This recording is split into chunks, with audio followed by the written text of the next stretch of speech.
البوتوكس ايه هو بيبقى يعني شكله عامل زي ايه، الفايل بتبقى كانها فاضيه، بيبقى كانه باودر بس صغير جدا جدا جدا، ماشي، بيبقى عامل زي باودر صغير قوي قوي قوي، تمام، واحنا بنحله بمحلول ملح بصلاين، ماشي، وبنبتدي نحقنه. طب بنحقنه ليه او ايه اللي بيحصل؟ هو بيعمل لي شلل مؤقت في العضله بتاعه وشي، تمام. طب انا عايزه اشيل العضله ليه؟ انا عايزه اشدها، يعني معنى كده ان هي عايزه تبقى المفروض تبقى مشدوده، ليه ارخيها خالص؟ ما هي بقى ده الميكانيزم بتاعه. دلوقتي انا لو عايزه ابطل اعمل كده، ال 111 تطلع، هعمل ايه؟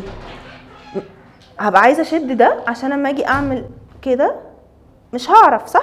فالمره اللي فاتت برضو قلنا ان انا لما باجي احقن كل عضلات وشي شغاله بميكانيزم مع بعضه، يعني مفيش عضله شغاله لوحدها، لما باجي اضحك في كذا عضله بيشتغلوا، تمام. وابتدينا نحفظ العضلات. طيب فقلنا ان احنا هنبتدي من فوق لتحت، قلنا ان احنا في الجزء اللي في النص ده عندي بون، عظم، ما عنديش اي عضلات، تمام، بدليل ان انا لما باجي اقشر كده الخط ده ما بيقومش سارح لفوق، هو بيبقى عند جزء وخلاص. حلو. بعد كده عندي هنا تو ماسلز، حتتين، هي عضله بس مقسومه نصين، اسمها ايه؟ فرونتاليس.